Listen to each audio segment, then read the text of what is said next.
Hey, everybody, and welcome to Learning from Smart People. I am your host, Rob Oliver, and I am delighted that you have chosen to take a couple minutes and spend some time with me.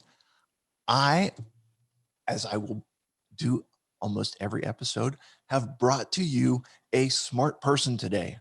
And the smart person for today is Kayla Brissi. She is a certified life coach and holistic healing practitioner. She's a marketing strategist, a speaker, and author of Healing from Grief and Transforming Inner Pain. She guides her clients to transform their lives and supports them to break free from what holds them back from living a highly favored life and leaving their mark on the world. Kayla, welcome to the show. Hi, Rob. Thank you guys so much for having me. Absolutely. So, just let's start a little bit with your backstory. Your experience. Have you gone through some? I'm assuming you've gone through some painful experiences yourself, and that's kind of given you some understanding. If you don't mind sharing. Sure. So painful experiences. Oh my gosh, where do I begin? Long story short, I have gone through infertility and still struggle with infertility. I Mm, had a 9-year journey to parenthood where I was told that I would never conceive on my own, that I would need to have a surgery in order to be able to conceive. And miraculously, we did without anything. And so it was that struggle of 9 years for that. I went through a painful divorce. I lost my dad 3 years ago to cancer. After that whole turmoil and losing him, I struggled with my mental health and I ended up being diagnosed with depression, having signs of PTSD and generalized anxiety disorder, and numerous obstacles that I've faced in my business since, sure. transitioning from being in corporate America to coming home and running my business full time and being, the breadwinner of the family. So there's been a lot of obstacles and challenges that I've had to overcome throughout my life. And I never really realized that what I have is essentially a gift, so to speak, of how I've been able to really be mentally tough and overcome everything that has been thrown my way, no matter how difficult the challenges I've really faced. And it wasn't until, speaking with colleagues where they're like, Kayla, you've gone through some pretty difficult things in your life. How have you come out always stronger, wiser, with a renewed perspective on life and, just more passion to just keep going? Most of the things that I've gone through would really derail people. And for me, they may have derailed me for a short period of time, may have Right. even had my version of rock bottom, but I've always persevered. I've always got up and kept moving and with more passion and more, zest for life. And that really embarked on my journey of, really where I am. When I started the entrepreneurial world, I mean, I've been an entrepreneur for, oh my gosh, over 10 years. I mean, I've even as a child, I was an entrepreneur. I was always hustling for side side Sure. jobs. Right. It's always been part of me, but professionally, it's been a long time coming, over 10 years. And when I started in the online space and I became a coach, I initially started as a life and business coach, and I transitioned and kept kind of pivoting. I was trying to find my footing, and I had my life coaching certification, and I wasn't really sure what I was going to do with it yet. I did life coaching in conjunction with the business coaching, but it was just like, something's just not, I just don't know what I'm doing with this just quite yet. Okay. And it wasn't until after losing my dad that it really became clear. In that first year of losing my dad, I had 7 or 8 clients. I had all lost a parent Mm, that I was working with. And so not only was I trying to work through my grief and overcome those adversities of just losing my dad. I mean, he was my hero sure. and he was there for all of us. There's all us women. My dad was the only male of the family other than, our spouses now that we're married, but he had 5 girls. So our dad was our rock and, our turning point. Every time we had anything that we needed, we went to Right. him. But so I was going through trying to overcome my grief and working through trying to build my business and keep just everything, under control and working through, the depression and all that. And it really forced me to really have to compartmentalize things so that I could work with my clients because they were working with me in their business, but they also really needed that life coaching support. They needed the support with their grief and healing. And it was really a pivotal moment for me where I was like, this makes sense. This is Right. where I'm supposed to be going with this. And so I still do a lot of my business coaching, but I focus a lot on the life coaching as well. And it's really been a nice blend of the two, because I'm finding that a lot of the clients, when they come to me, they are really struggling with overcoming that adversity. They've gone through something monumental in their life that's really impacted them, and they really can't figure out how to move forward. Or they've Right. recently gone through something and they come to me and they're working with me, but they're still holding on to what happened. And so it's really starting to take a look at like how that's really impacting their life as a whole, which ultimately is going to impact their business and them moving forward and, achieving their goals. So it's been an interesting journey over the years of Yeah, everything that I've gone through, but you live and you learn a lot of life sure. lessons. And, the beauty of that is everything that I have learned and overcome, I get to share that with all of you and share my experience and, essentially my framework to just keep going when the going gets tough. Yeah, it's so interesting because um, some of the themes that you mentioned in there are things that have we've gone over in previous episodes, and it's a common issue. So Mhm. we had on I had on Casey Jordan, who was also talking about going through infertility issues, and Chris Ippolito, who back in episode 21 was talking about infertility. Not talking about infertility, but actually talking about making the choice not to have kids, and then realizing actually no, I want to have kids, and Mhm. um, those kind of things. And then we had Josh Smith on, who was talking about the anxiety, and um, I had Sherry McCutcheon Dunleavy on, and she was talking about grief. She lost a child at a very young age, and so these themes of what I'm hearing, uh, what you're sharing is it's not uncommon.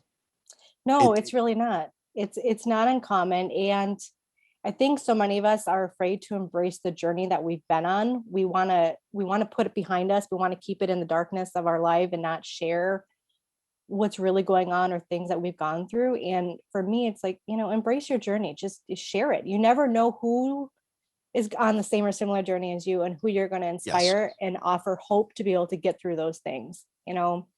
With my infertility, I mean, it was 9 years that I struggled with infertility. And, we did everything under the sun that we could, financially, do. And we did a lot of prayer and, sure, oh my gosh, it was a journey yeah, to well, say the least. And the funny thing is most people are like, oh, well, you have a son now, so you no longer struggle with infertility. And I'm like, no, that just because I received God's grace and I have my miracle does not mean that I am no longer struggling with infertility. right, That's just a common misconception. It's like, no, I still struggle. It's sure, still part of my life, even though, yes, I was blessed 6 years ago, but yep, it's still part of my everyday struggle. And there's a lot of women, even a lot of men, just a lot of couples that are really struggling with their infertility. And just navigating that world is, unfortunately, it's exhausting it is, and emotionally, mentally, yep. physically, spiritually. You become so weighed down by the circumstances of that situation. Okay, this is like probably a way deeper and just a little bit more of a share than anyone's looking for, but it's one of those things where you take something that is beautiful and take something that is Mhm. you know a a display of the closeness of a relationship that is unique to that relationship, Mhm. and it doesn't become fun anymore. It becomes kind of like a science experiment in which you've got to check the temperature and check Yes. and everything's and you take, and what used to be this enjoyable intimate experience becomes almost something that is feared, and it becomes Mhm. difficult. And yeah, It's so like a let me, job. That's yeah, what it and ends up being. It ends up becoming like a job because everything has to be so timed. sure, You have to track everything, record everything. yeah, Thankfully, I mean, I've remarried and my husband, he didn't have to go through everything that my ex-husband went through, sure, bless his soul. I mean, we went through injections, and my sister yep, used to give me my injections because he couldn't do it. And so there'd be times I'd go visit her at work when she worked at a nursing home, and I'd be laying on the dirty bathroom floor getting my injections because yeah, I right, needed them, yep, I mean, just medication to be able to ovulate. I mean, it's just, it, it'll either ruin your marriage or it's going to strengthen your marriage. Sure. There's no ifs, ands, or buts about it. That's really what it is, because it really does test everything that you're building and the love that you have, and puts a lot of stress and strain, because it's, unfortunately, it's you want to have a family so badly, but at the same time there's so much stress and so much Right. anxiety that comes with it, and trying to get everything just perfect and right, and monitoring everything, that it becomes, for me, it almost became like obsessive for me. I had to have everything tracked and monitoring everything, and everything had to be like down to the wire and down, like right down to the time. Like, I have to have this injection right at this time or I might miss my window, Right. give or take 5 minutes. I was like, nope, it's got to be right at this time. Yeah. And it really does take, unfortunately, the fun out of it, and the things that you're doing. But it, like I said, it could really strengthen your marriage, or it can really, damage and ruin your marriage. And the biggest piece of advice that I can offer there for those that are really struggling with infertility is find a support system outside of each other, Right. because you're going to need it. And I always recommend seek someone at your church, whether it Okay. be your priest, your pastor, a deacon, whoever it is. Find someone at your church that can be there for you to offer that spiritual guidance. If you need to find someone outside for therapy and couples counseling or whatever the case may be, do that too. But have a third party, someone that is neutral, that can Right. help you guys see each other's perspective and really keep things calmer in the relationship as you're going through these hurdles. Because I can tell you from experience, there is nothing more soul crushing for me as a woman every time that I would go take a pregnancy test and it would be negative. Every single time. I got so tired of buying pregnancy tests. When the last time when I got pregnant, Right. I was like refusing. I said, no, I refuse. There is no way I could be pregnant. I am not going and spending my money and wasting it on another pregnancy test just for it to be negative. Right. Well, needless to say, I was flabbergasted when I finally, Sure. decided to go and get it. And I saw that I was pregnant. And I was like, oh, how is this possible? But, Right. and I truly believe with my journey, the funny thing is, my husband and I are Catholics. So we're both pretty deeply rooted in our faith, and we have a good spiritual connection, right? So as we were going through this whole infertility journey, and my husband, he's African, and he has his own way, he has his own beliefs compared to mine. Right. And he always said to me, Kayla, if you are meant to be a mom, you will be a mother. God will make you a mother. And I was like, I believe it, Right. but it's kind of like, after how many years Right. is it really going to happen, type of thing. Well, when I found out that I had to have surgery and I would have to actually go to Omaha, Nebraska to have the surgery from a special surgeon. And I sat there and I contemplated, and I was like, well, do I go get this surgery? Even with the surgery, it's not really going to increase my chances significantly to be able to conceive. And so I was really having like this contemplative moment. And I remember it was actually in February, and I was driving home, and I was, the song that always comes to mind is Jesus Take the Wheel for Me.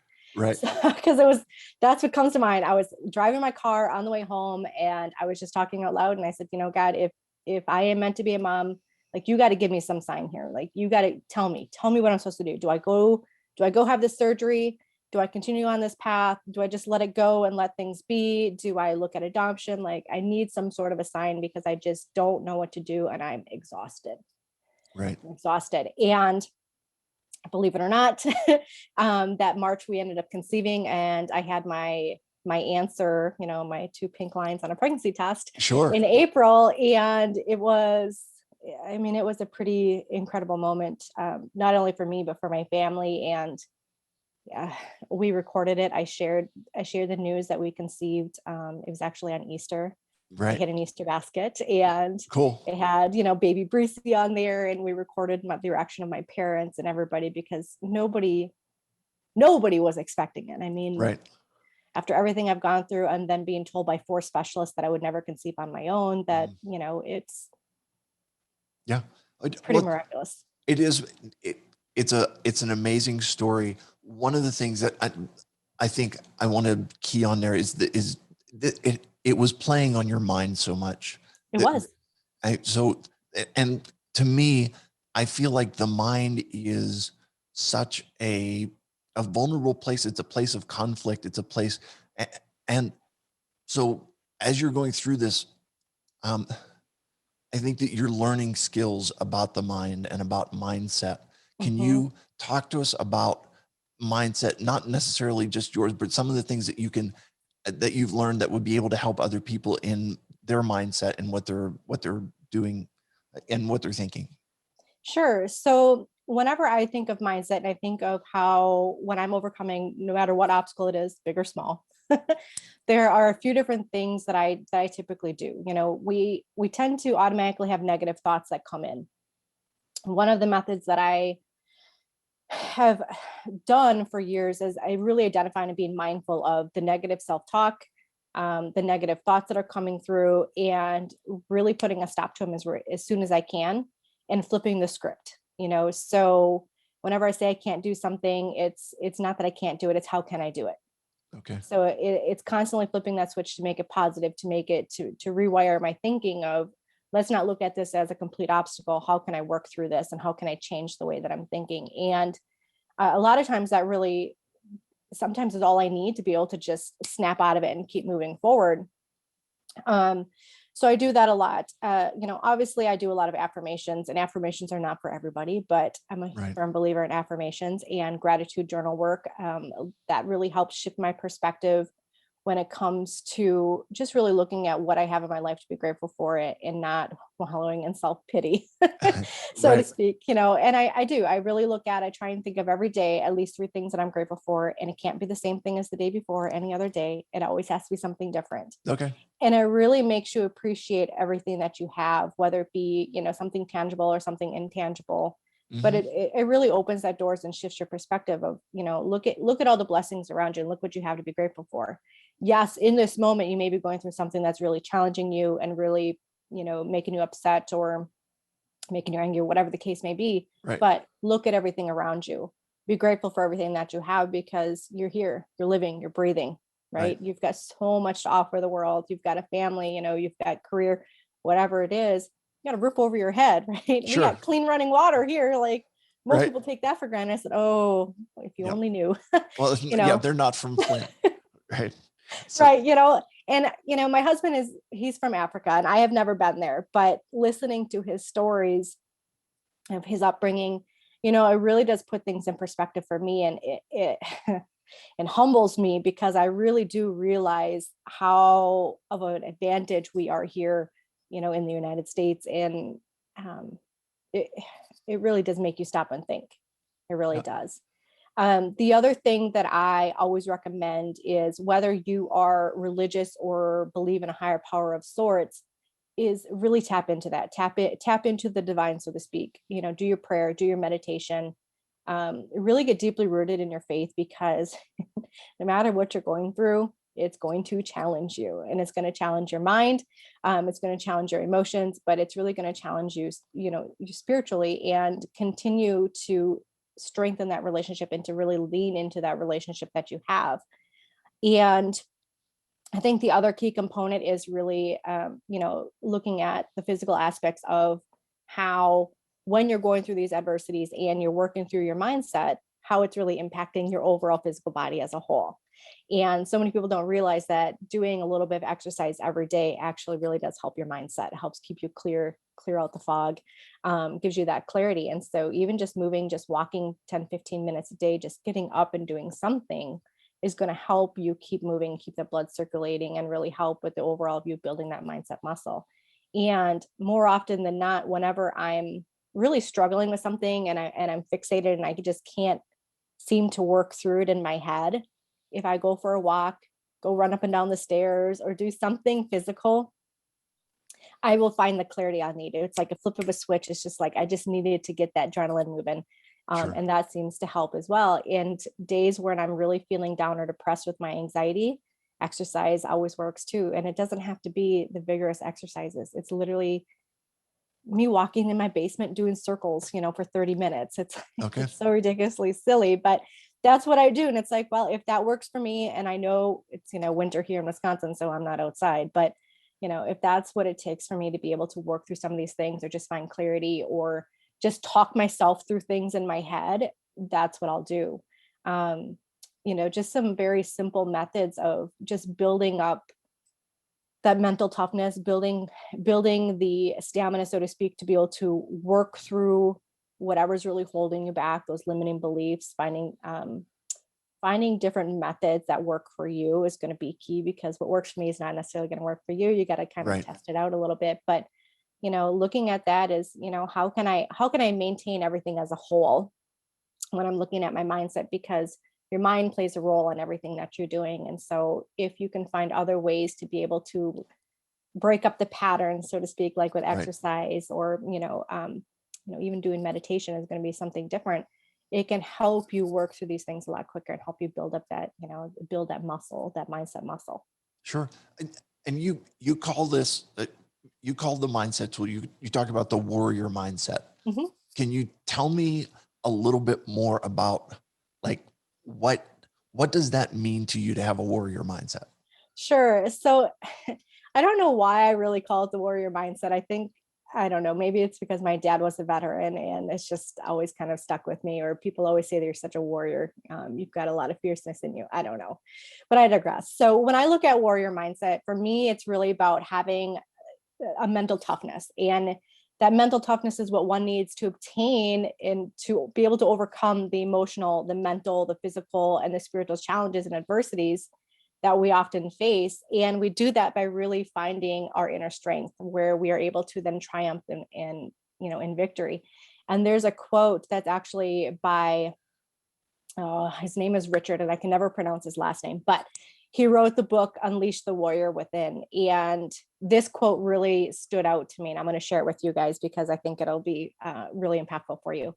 So he says, being a warrior is not about the act of fighting. It's about being so prepared to face the challenge and believing so strongly in the cause you are fighting for that you refuse to quit. Mm, And it's just, that one just always, it's so powerful for me, and it really hits home. And it's like, yes, that is really about what a warrior mindset is. It's no matter what is going on, you're still going to persevere. You're still going to keep going. It's not going to derail you. It might for a short period of time, but right. ultimately you're going to keep persevering. Yeah. I had Joanna Vargas on the show, also known as the Get Up Girl, and she talked about having a bulletproof mindset. Mhm. And her Mhm. idea of being bulletproof was that when you have on a bulletproof vest, you take the shot and it hits you and it makes an impact. Mhm. It may leave a bruise, it may knock you down even, but you're not dead. You Mhm. are Exactly. and so you get back up and you keep moving, and there's going to be some pain associated with that, Mhm. which will heal. But the idea is you took the shot and Mhm. then you get back up and you keep moving. So I think that's really in keeping with what you're talking about. Absolutely. So Yeah. I like that analogy. It's good. thanks. What do you have some tips then on how to develop that warrior mindset? Because it, I don't think it's something that, I mean, some people may have it naturally, Mhm. but I don't think it's something that comes naturally to everybody. Yeah, even for me, because people are like, "Oh, are you bored with this?" I was like, "No, I think it's just been a muscle I've been developing and building over years."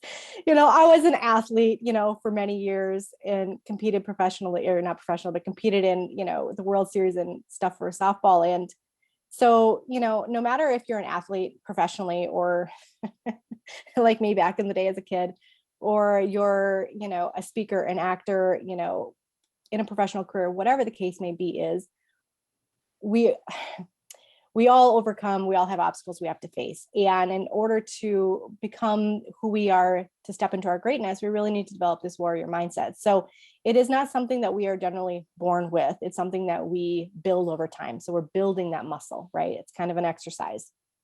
So some of the things that we can do to be able to really build this exercise and build this muscle is one, this one is always my trigger point, and it's a constant reminder not to take things personally, right?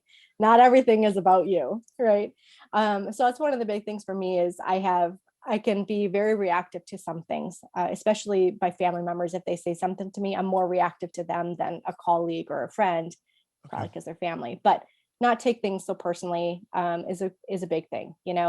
Learning to ditch the fear, the judgment, the shame that you have about your past, your present, or even potentially the future. Mm, That's a key component to being able to work through a lot of these obstacles and really building that muscle. Um, Another one is I'm a huge advocate of practicing mindfulness, doing some mindful meditation and mindful work every day.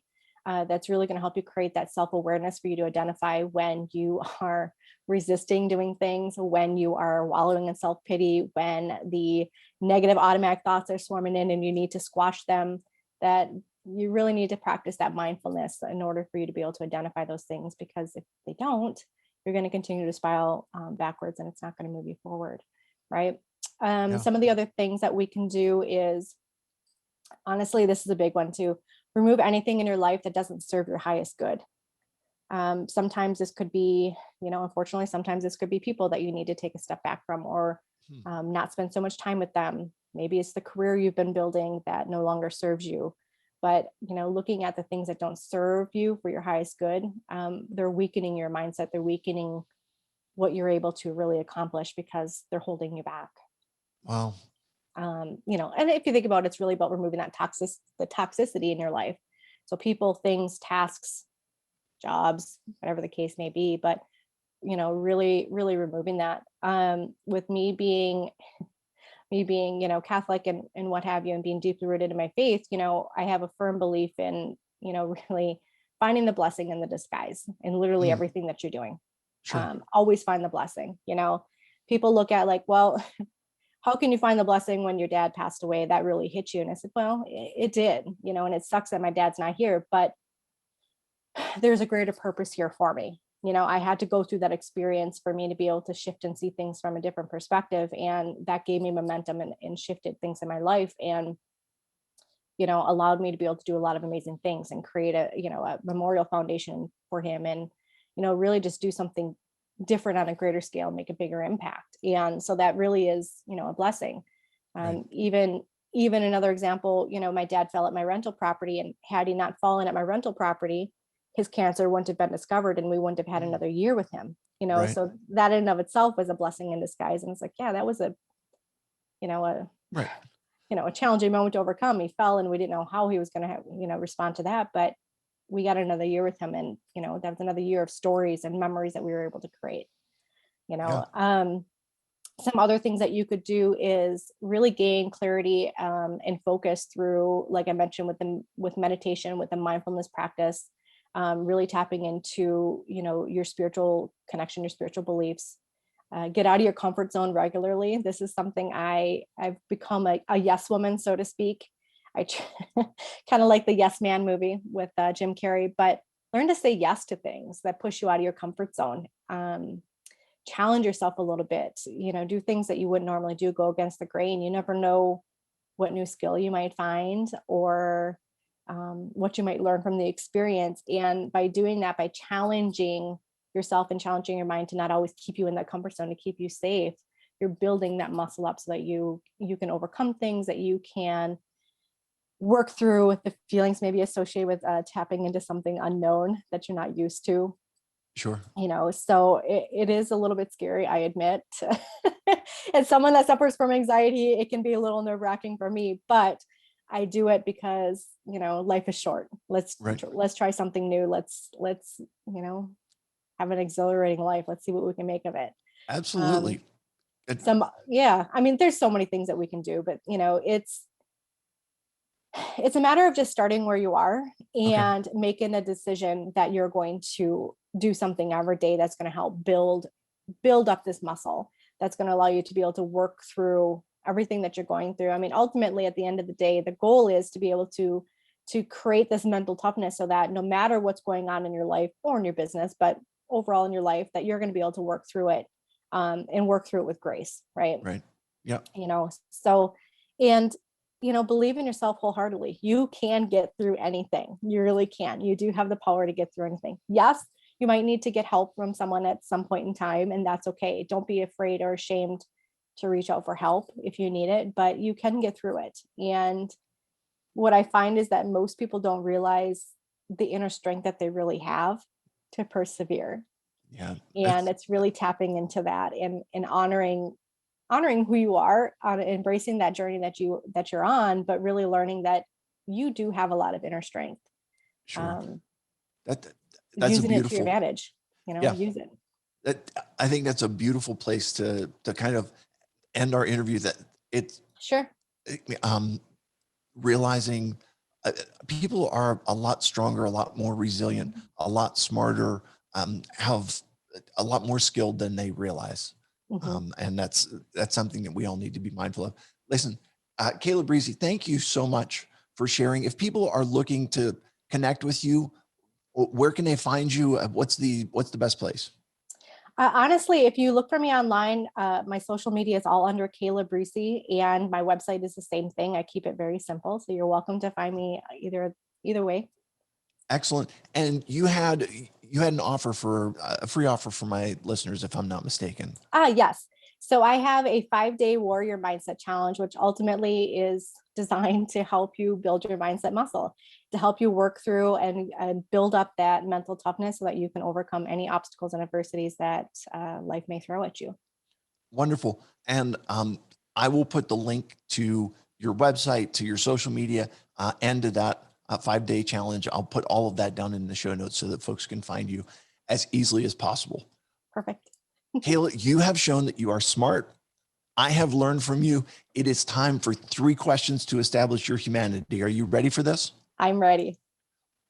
What is the thing that your child has done most recently that you are super proud of? Most recently. Honestly, I think probably yesterday. So we've been having some challenges with my son at school, and yesterday he was able to pull together, had a really great day. They've tried new tactics with him where he has like a checklist and he has to go through and do all these things, and he did it all. And there was no crying, there was no issues, no running out of the classroom, no Excellent. having any meltdowns. So that for me was like a big milestone yesterday. We've had the last couple of months have been pretty rough with things with him, and so it's been a learning curve, so to speak. But he was really excited. So we celebrated with ice cream yesterday, and I promised him that if we had another good day today, we'd go and get him one of his strawberry smoothies that he really likes from the gas station. And so I was like, wow, it's progress. Let's keep that momentum moving forward. Okay. Okay. Let me just say that getting a strawberry smoothie from a gas station, I, as long as it's the reward that he wants, that'll make him happy. That's fine. We'll go with it. Hey, Um, it works. yeah. Well, and I don't know if you have a Quick Trip by you, but we have them around here. And so it's a fruit smoothie. I mean, they're not the most healthy. They do, I think, add Right, sugar to them, but he really likes it. So I go and get him a small little container, and, right. it satisfies him. And then ice cream. Well, who doesn't want ice cream? As long We as it always makes, do. as long as it makes him happy. Uh, how many pairs of shoes do you own? Oh my gosh, too many. I would say, I mean, honestly, I haven't worn most of them since I got pregnant with my son because I used to wear my stilettos all the time. And I probably have a good 200 pairs of shoes, if that. Of the ones I wear daily, 3. That is such a true statement. The difference between the number of shoes that you own and the number of shoes that you wear is, uh, and and yet each of them has their own instance in which they would be the proper thing to do. They do. Um, And before I was pregnant with my son, I could wear my stilettos and it was no big deal. And then I got pregnant and I was like, okay, I can't wear these shoes anymore. And with me still chasing him around, I mean, granted he's 6, I can't wear my stilettos running around the house. So I have my ballet flats and sneakers. nice. Okay, your husband is from Africa. Is Sure. there something that either he cooks or something that he asks you to cook that is um, was not on your radar before you met him? Honestly, he does most of the African cooking because it's not my forte. He Okay. does really good, but he did teach me to make basically it's like the shrimp sauce. It's so amazing. It's delicious, but it has shrimp, sweet peppers, celery, carrots, mushrooms, some garlic. And we basically put it in a big pot, let it simmer, and then we put it on top of either couscous or rice. And that's probably the one thing that he requests the most from me in Okay. terms of African food that I can actually make. Right. Do you know if the dish has a name? Actually, no, we just call it the shrimp sauce. Okay. You know what? That works. So it sounds delightful. Listen, Kayla, thank you so much for being on the show. Thank you for sharing. I appreciate your perspective, appreciate your insights, and appreciate your willingness to just be open and honest about what you've gone through. So thank you for that. Sure, my pleasure. To all my listeners, thanks for being with us today. And I will remind you that when you stop learning, you stop living. Have a great day, everybody.